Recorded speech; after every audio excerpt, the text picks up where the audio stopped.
How you doing, YouTube viewers? This video here is going to be pretty much my last video within this kind of a series thing I got going, just covering everything on my terminal tackle and how I stored things. This video here is going to be on my actual swim baits. I am new to swim baits. It's been maybe 2-3 months since I started collecting them and actually tossing them. I started in a good time of the year as far as the fall season with some of my plastics, as far as like Huddlestons, and I also started picking up some other hard baits, glide baits, top waters, and stuff like that. I have yet to get a bite on them, but they are lures that I'll be throwing in this upcoming 2017. I will be adding to this collection, but I wanted to go ahead and show you guys what I have so far. So starting off with my plastics and pretty much what I'm fishing the bottom with, and also a little bit up off of the bottom, is I went with the Huddleston. So the very first one I bought was actually a Savage lure. This one here is one of their Savage swim baits, and it's got the nice big paddle tail on the bottom, if you guys can see that. This one here is only like a 5-inch, 5 1/4 or something like that, and it's in a trout pattern. I've actually had a few hits on this one already up there in Cooper Creek here in Oregon. Nothing that bit it, just something kept bumping it in a few different locations there on that body of water. I found, despite the lower price, it's still an expensive lure in comparison to some other lures of the conventional style. I believe it was somewhere around $10 or less. I don't believe it was over $10. Once I started getting hits on that and things were actually showing interest in it, that's when I started buying some of my bigger plastics. The first one I bought was the Huddleston 6-inch. I bought one in a trout color, since there's a lot of trout here in these waters, something I'm new to. But it's got the vortex tail on it. You guys can see that. And it's got a really nice subtle action in the water. Regardless of how slow you actually reel it in, that tail's still got a nice little wave to it. Sticking within that 6-inch range, I also picked up a Rate of Fall 12. That first one there was a Rate of Fall 5. I have yet to throw this one here, but it was just something I went ahead and picked up, kind of an impulse buy. I definitely believe, now once again, I don't have much experience in swim baits, I am new to this, but I definitely believe that the 6-inch Huddlestons are a great tool for the colder temps, your late fall through early spring. Reason being is how subtle that action is. It's not going to put off too much vibration to look like it would be too hard of an actual target for that fish to hit. As long as you're not trying to target like something like a 1-pound bass. You know, if you got that 2-pound bass and bigger, you know, even those smaller ones will hit these. The next one I got was the 68. I actually bought this other one first, but I picked up the 68 trout by Huddleston from Tackle Warehouse. And this tail on this one, it's a 6-inch lure with an 8-inch tail on it. Man, does the action on this one look really nice. Not only does this tail go, but the movement from the tail actually also incorporates somewhat of a head movement, unlike the 6-inch one. Once I got this one, I started throwing this one more, and I definitely do like it, and I've been just pretty much fishing it on the bottom. I've yet to have any success on the swim baits. The winter temps here are definitely different from what I'm used to. I started bass fishing in Louisiana, and the winters on average would be like water temps of in the 40s. And then on occasion would drop into like the high 30s. Here I've been dealing with water temps from like the 20 to 30 degree range, and it's been tough. I'm going to learn it, and if I just continually skunk, then I might just transition up onto some cold water species for future winters.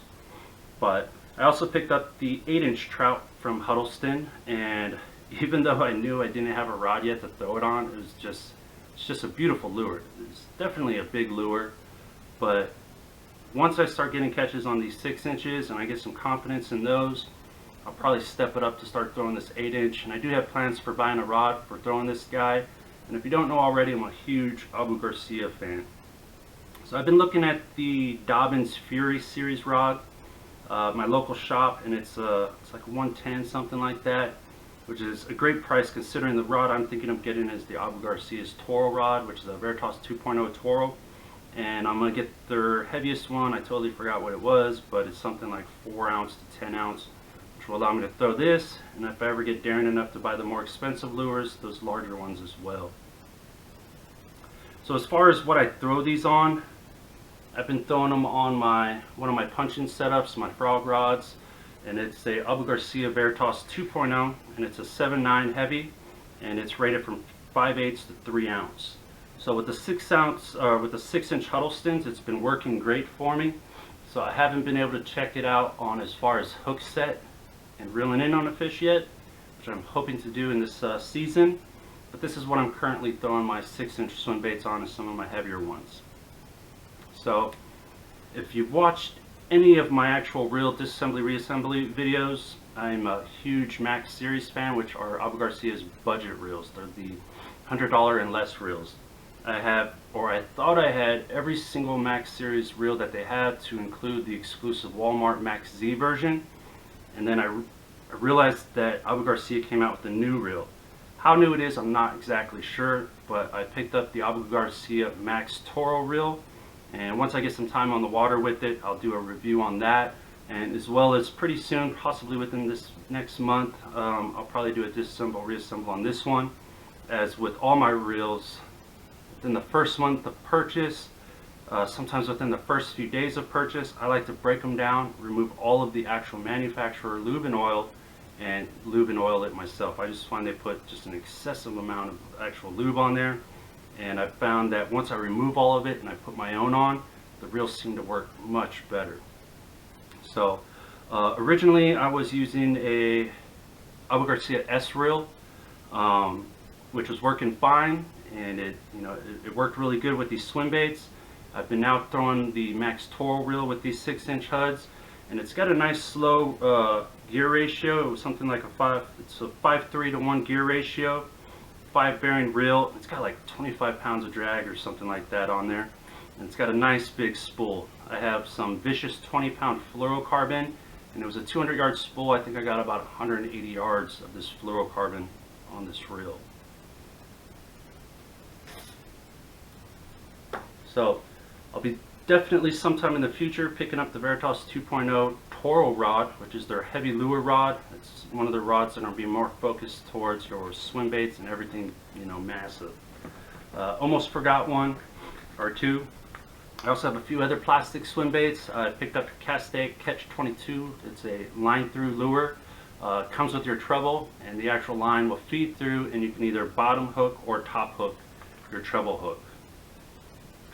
You know what? I might be wrong. Maybe I'm thinking of a different one. This one might be only a bottom hook on this one. The last plastic swim bait I picked up was a Osprey. So this one here is an Osprey 4-inch swim bait in a bluegill pattern, and it's got the boot tail on it as well. If you watch my most recent video, the bite is like pretty much stopped. Part of it is my fault. I've been still throwing some pretty big lures. And I might do a few more attempts on the bass fishing and probably go down to my spinning reels, which I rarely ever throw, and throw some much smaller presentations. But I'll definitely be doing a review on this in the future. I may do it like an initial review, or I might just wait till I get more time with it. I found that with this lure here, I definitely do like it. It's a line through as well, like the Castaic Catch 22. This one guarantee only has the hook placement on the bottom with the treble hook. And I found while throwing it that if I reeled it in too slow, it had no action whatsoever, and if I reeled it too fast, it actually turned sideways. So it's pretty much the same with all your lures. If you're not reeling it back at the appropriate speed, with these paddle tails, vortex tails, you're not going to necessarily get the right actual action into it. The vortex tail on the Huddlestons, though, I found that yes and no, get a good speed, but I've barely turned the reel and watch that thing, and the tail will still move, unlike the Osprey lure I have here. But with the paddle tail, it's not going to be something that I am technically fishing that slow. It's obviously going to be at a slightly faster speed than some of these times when I'm throwing the 6-inch HUDs. But like I said, I'll probably do a review on that in the future. With the 4-inch Osprey lure here, I'm actually throwing that one as a 7 or 7.3. This is the 7-foot medium heavy rod, and I have a Garcia Silver Max with a 6:4 to 1 gear ratio. So you can get your 6.4s pretty fast, but as I try to pick up the speed with it, that sucker just turns sideways on me. Alright, it could be something that I just need to learn more about that lure. I checked to make sure my treble was still nice and flat and placed in there at a kind of a level position, not that it was offset or anything to cause that roll.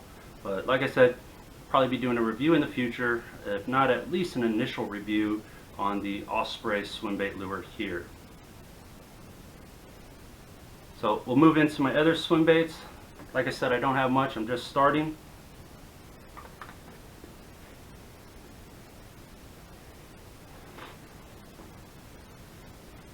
But so what I have here are my hard baits. So I had an order to Tackle Warehouse for some River to Sea S wavers, and I ended up canceling it the same day.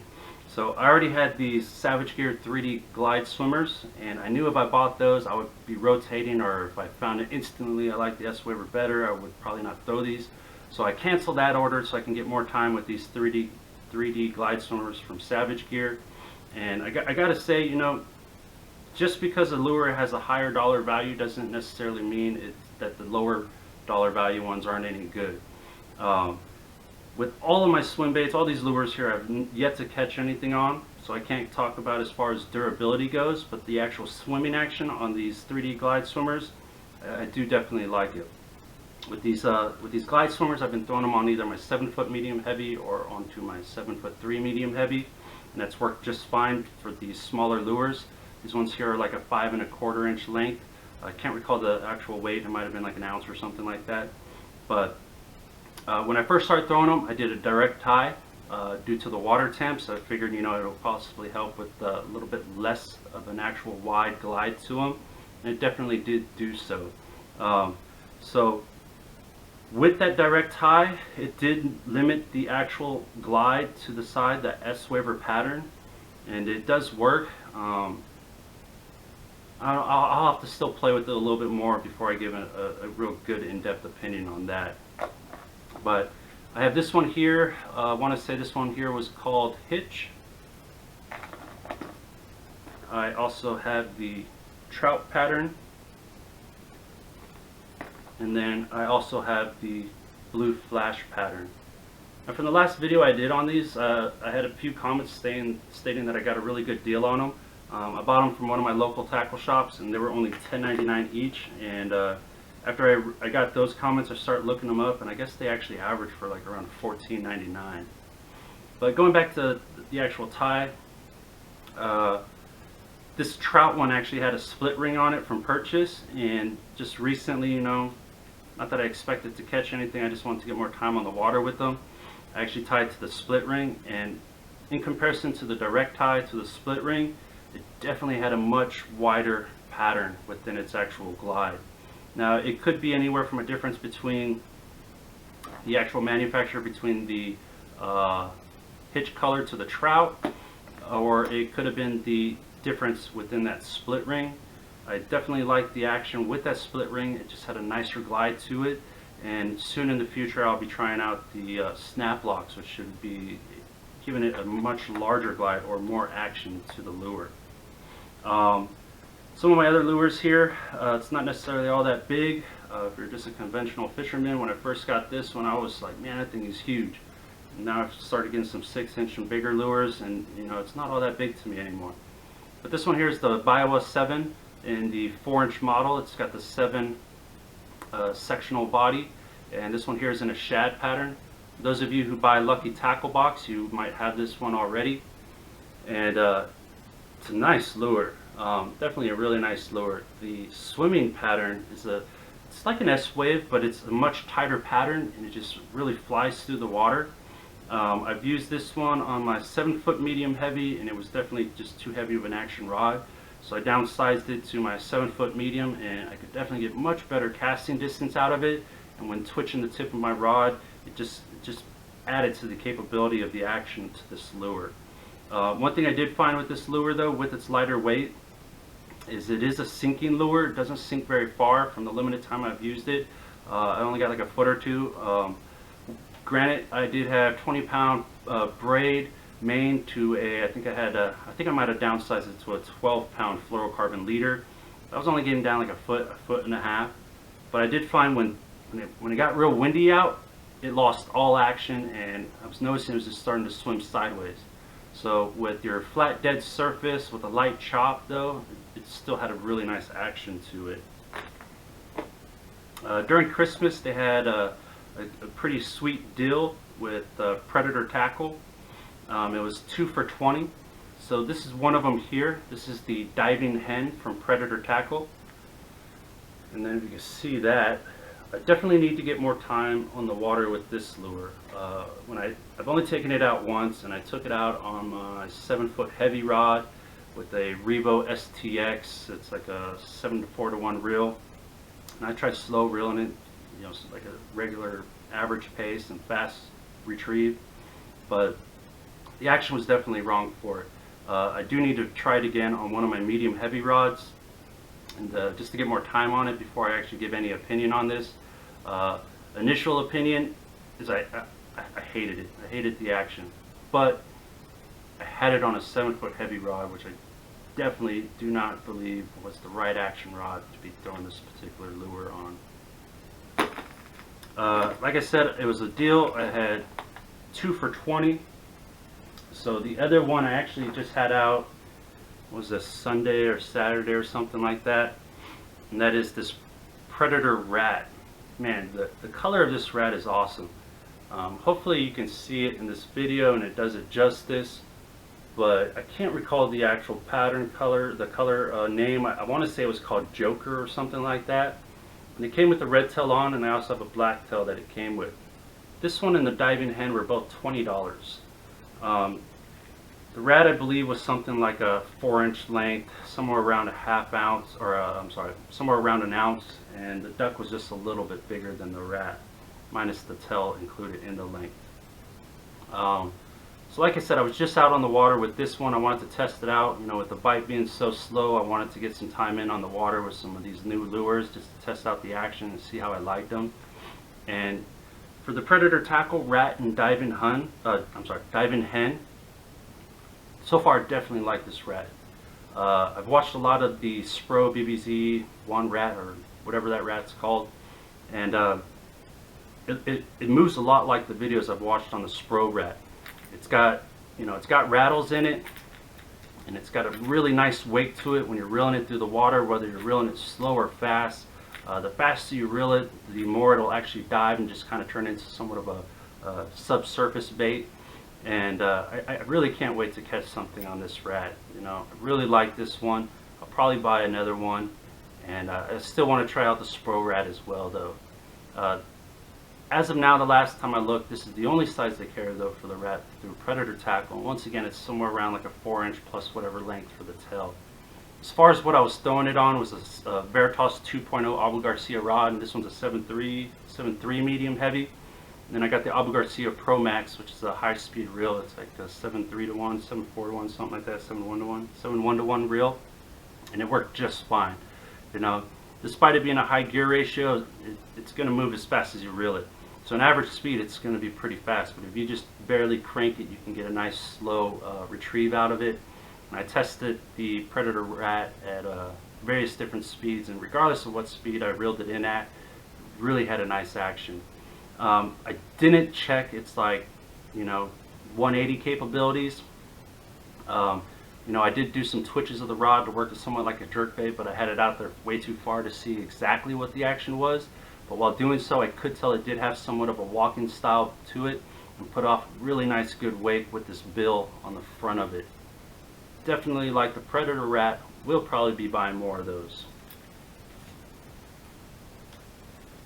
Let's see, the only other lure I brought out here is, I'm throwing it in this category because it's a big lure. If you haven't been following Bill Lewis lately, he's not just doing rattle traps anymore. He's got this lure here. It's the Stutter Step, and he's also got some square bills. He might even have more now. I haven't looked in a little bit, but you know, he's branching out to what he offers, and instead of just his lipless rattle traps, he's also got this topwater Stutter Step and some crankbaits now. Now, as you can see, it's still in the wrapper. I picked this one up while I was down still in Louisiana, and at that time I was still like, man, that thing is huge. Nothing's gonna bite that. But you know, I've been throwing these now, and you know, when topwater time comes, definitely gonna get my rat bite first. then I'll probably throw this sucker on and just see what kind of action this thing has and how well it works. But let's see, I think that's all of them. You know, you guys stay tuned. I actually have a package that's supposed to arrive tonight. It's got some swim baits in it, and it's a $50 order for only 2 lures. You know, it took me a long time to spend, you know, $10 on a lure for a good frog and stuff like that. I just couldn't fathom, you know, spending $10 on a dang lure. And now here I am. I finally got into like buying some $20 HUDs. You know, like 23, 24 for the 68 HUD, and the 8-inch HUD is pretty close to 30, if not at 30. I think it's just under 30. But one of the lures I have coming is $31, something like that, and it was pretty hard to swallow, but the detail to this lure is just amazing. So stay tuned for the unboxing of those swim baits coming up. It might be a little while, despite it's coming in tonight, because I want to put together what I bought it for. It's going to be for my springtime fishing, part of my go-to lures for the spring bass fishing. So I need to grab out all my plastics and other lures that are going to be used in conjunction with those. I also have a giveaway that's going to be coming out. That'll be probably the next video, either tomorrow or the day after. I also have a sturgeon fishing trip planned this Saturday, and then I will probably still attempt to bass fish despite the water temps I've been having. Alright you guys, thanks for watching, and stay tuned for the next upcoming video. Thank you.